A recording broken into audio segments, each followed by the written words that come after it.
Operation Ghosh সিমে পুলিশের জালে আরো 15। অসম এসটিএফের হাতে মোট গ্রেফতার 22। অসমের ধুবড়ি মরিগাঁও থেকে গ্রেফতার করা হয়েছে।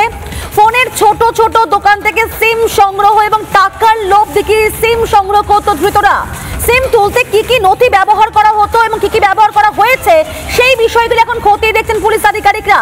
অর্থাৎ ভারতে বসে দেশ বিরোধী কাজের একাধিক অভিযোগ সামনে আসছে। ইতিমধ্যে এর আগে বেশ কয়েকজনকে গ্রেফতার করা হয়েছিল, এবার আরো 15 জনকে গ্রেফতার করা হলো অপারেশন ঘোষ সিম, যে অপারেশন চালাচ্ছেন এসএফ এবং একই সঙ্গে পুলিশ আধিকারিকরা। তাতে কিন্তু আরো 15 জন পুলিশের জালে এবং এই নিয়ে মোট গ্রেফতার করা হলো 22 জনকে। অসমের ধুবড়ি মরিগাঁও এই সমস্ত জায়গা থেকে এদেরকে গ্রেফতার করা হয়েছে।